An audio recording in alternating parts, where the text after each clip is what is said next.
好，各位同學大家好啊！咁咧呢度就講國共第二次合作。咁啊上次講到咧國共第一次合作同埋分裂啦，咁啊講到即係清黨不復成功，跟住之後經過5次圍攻，跟住之後共產黨咧就要25000里長征，而長征嘅過程咧又訂立咗呢個毛澤東嘅領導。咁啊跟住之後咧去到最後咧就喺延安建立咗根據地。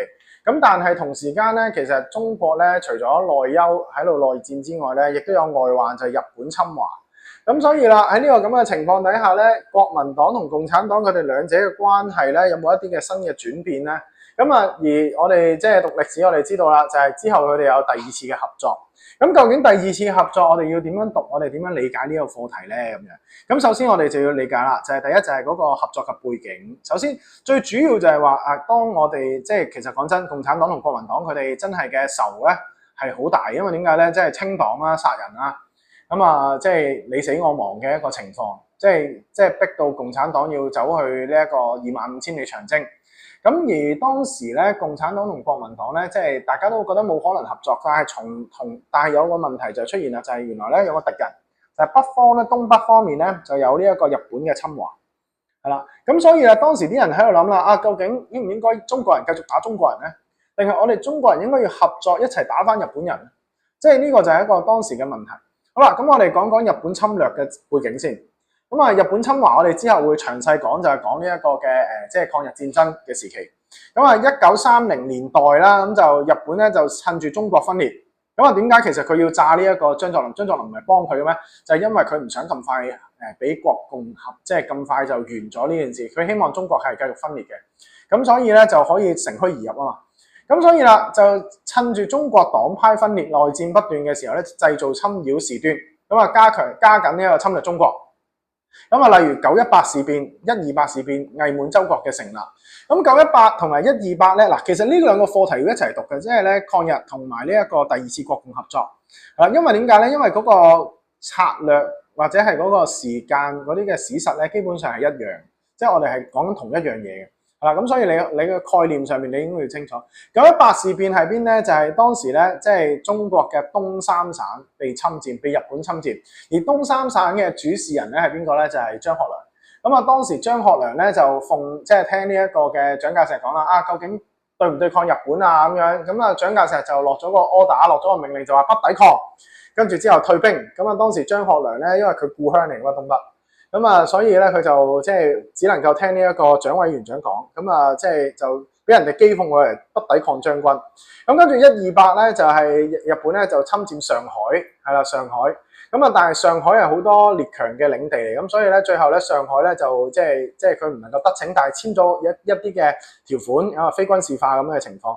咁而喺中國嘅東北咧，即係當時咧日本咧就即係同即係蔣介石唔係冇做嘢嘅，蔣介石咧當時就同呢個國際聯盟申訴，就話日本咁樣侵佔東北係唔啱嘅喎咁樣。咁所以咧日本咧最後就退出國聯，佢嬲啦。咁啊跟住之後點咧？最後就成立咗偽滿洲國。咁當然佢唔會叫自己做偽滿洲國啦，我哋加個偽字啫。咁啊佢成立咗滿洲國，咁啊復辟溥儀，咁溥儀做滿洲國嘅皇帝。咁而佢咧就日本咧就成為咗背後即係滿洲國嘅操縱者。咁啊再加上華北特殊化，就係將呢一個嘅北京啊、直隸啊呢啲地方啦、華北嘅地方啦，係啦，咁啊就成立咗一個嘅即係政權，就係防共政權。咁啊華北特殊化，咁啊即係希望就介入咗中國嘅政治內政。咁跟住另外啦，民眾就要求停止內戰啦。咁啊第二方面咧就係當時咧民眾就好似阿莊 Sir 頭先咁講啦，就話究竟應該係打中國人係咪啱嘅咧？定係咪應該要一致對外對日本人咧？咁而當時咧蔣介石咧堅持先安內後讓外嘅政策，呢個先安內後讓外嘅政策，先安內後讓外嘅政策，咁啊亦都有可以咁寫嘅，就係讓外必先安內都得。係啦，咁啊，但係千祈唔好撈亂。咁就係佢主張就係打咗共產黨先，跟住再對抗日本。咁而當時國民政府就不斷咁樣一而再、再而三容讓日本可以侵華，咁所以就助長咗日本嘅侵略，係啦，咁啊令到民眾咁不滿。咁啊而好多人咧就開始要求不如停止內戰一致抗日啦咁樣。咁其實喺呢一個停止內戰一致抗日方面咧，令到國民黨本身嘅軍隊都士氣低落。係啦，咁啊其實國民黨嘅軍隊自己都覺得唔啱。係啦，應該要打日本人先嘅咁樣，係啦，咁啊，所以咧就有個咁嘅請願啊情況。咁而共產黨喺呢個時候咧，亦都好識即係做一啲嘅即係輿論戰啦，因為當時佢係25000里長征去到延安，咁啊基本上就即係命懸一線㗎啦。咁所以咧佢就改變咗個策略，改變咩咧？就係唔再同呢一個國民黨打啦，就反而咧就企喺一個叫咩咧？就主張建立抗日民族統一戰線，傾向不如我哋合作啦。雖然你咁樣打我，但係我哋為咗國家，為咗對抗日本，我哋都可以合作嘅咁樣。咁就成立抗日民族統一戰線，即係抗日，為咗抗日，令到大家我哋中國人應該要統一戰線嘅，係啦。咁啊，佢哋當時咧就開咗個會，毛澤東咧就喺共產黨嘅國民代表大會話，為爭取千百萬群眾進入抗日民族統一戰線而鬥爭嘅報告，咁就叫抗日民族統一戰線。咁啊，紅軍嘅數字點解會少咧？因為5次圍攻之後，25000里長征，咁所以剩翻13000人，係啦。咁啊，所以即係非常之嚴峻啊。好啦，咁喺個咁嘅輿論壓力啊、民眾嘅訴求底下咧，蔣介石呢個先安內後讓外嘅政策咧，最後就站唔住幾耐。咁啊，當時咧，咁啊，即係蔣介石就即係諗住調動軍隊咧，就去延安就打呢個共產黨。咁啊，但係軍隊唔夠，咁啊，所以咧佢就落 order 叫張學良同埋楊虎城。張學良、楊虎城、張學良、楊虎城嘅東北軍同西北軍係張學良啊，唔係張學友啊，有人寫張學友啊。係啦，張學良、楊虎城調動東北軍同西北軍，就諗住走入去延安、西安附近啊部署。咁啊，跟住之後點咧？就諗住對抗呢一個共產黨。咁啊，誰不知咧，張學良咧、楊虎城咧入到去西安嘅時候咧，咁啊見到蔣介石親自嚟西安督師咧，佢就竟然發動兵諫，就去軟禁啊蔣介石，就話啦，蔣委員長，我哋唔想打啦，不如你同意呢一個國共合作，跟住統一戰線，跟住一齊打日本人啦咁樣。咁啊，當時蔣介石就慌忙逃走啦，即係俾人哋挾持啦，即係俾人哋政變逼宮啊。咁啊嗱，你見到啦，嗰啲民眾嘅點睇咧？見到為爭取中華民族嘅生存，張楊嗱，你見到救亡領袖係啦，即係佢哋就發動兵諫嗱，兵諫點解唔係兵變咧？點解係兵諫咧？係啦，即係兵變呢個有負面嘅意思，即係嗰啲亂臣賊子兵變或者謀反。咁但係佢兵諫係咩咧？忠臣先至諫嘅，即係忠臣，即係譬如魏徵呢啲啊，寧願自己死都唔緊要，我要進諫咁嘅意思。咁所以叫兵諫。咁啊，西安事變係一場兵諫啊。OK，咁啊呢個你要留意啊。張學良、楊虎城咁佢哋個樣咧，咁呢度睇唔係好清楚。咁但係你應該要識嘅。好啦，咁啊，所以和平解決問題，咁啊，民眾都好識做啦。咁啊，見到既然啊，你都翻嚟啦，你都願意聯共國共合作一致抗日啦，咁就繼續即係支持你啦咁樣。咁啊，最終同意停止內戰，一致抗日。咁啊，張學良咧隨即釋放蔣介石，護送佢翻南京啊，和平解決問題，西安事變。咁啊，象徵咗武裝對立嘅10年結束。咁啊，1936年咧，西安事變咧就即係象徵住呢個國共第2次合作。咁啊，有人去評論呢個張學良啦，即係張學良個後生個樣啦，幾靚仔嘅，係啦。咁啊，佢係民國4大美男之一啦，係啦。咁啊，上堂再講。咁啊，張學良最後咧就2001年喺美國檀香山逝世啊。咁啊，詳情啊可能上堂再講啦。咁呢個係西安事變嘅一個經過，係啦。咁啊，國共再度合作啦。今次合作嘅情況係點咧？1937年7月7號，呢一個盧溝橋事變 ，OK， 即係7·7事變爆發。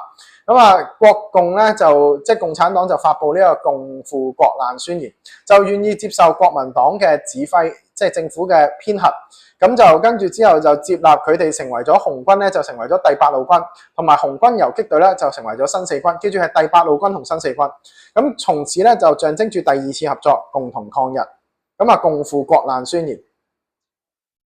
咁好啦，嗱咁啊，抗日嗰度咧，我留翻抗日嗰度講。咁但係咧，其實喺1920年，即係喺呢一個國共內戰合作抗日期間咧，其實香港喺呢一個同內地嘅關係係點嘅咧？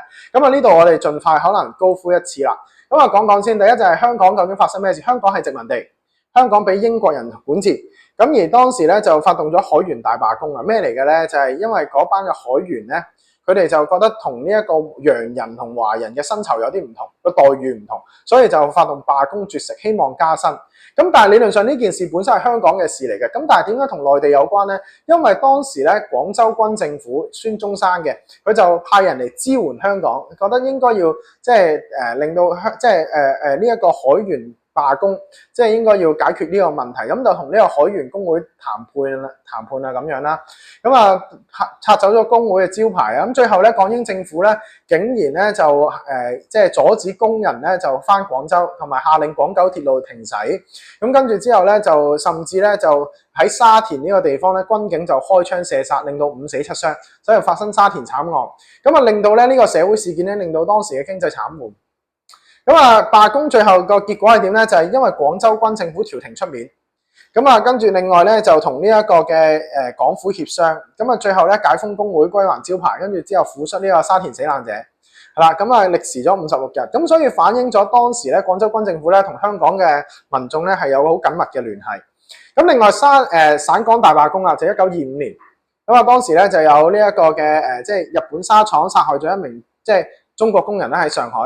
咁所以發動示威，咁啊當時咧就有5.3慘案嘅出現。咁啊5.3慘案出現嘅時候咧，民眾紛紛發起罷工罷課啊等等啦。咁而香港亦都動員嘅，因為當時海員得到廣州嘅支持啊嘛。咁所以我哋都幫佢手。咁啊所以咧，甚至就有人離開呢個香港就去廣州，去即係省港大罷工。係啦，咁啊省港大罷工咧，咁啊去到廣州嘅時候咧，又俾英法租界咧，去到沙基咧呢個地方咧，就俾英法嘅士兵咧亂槍掃射。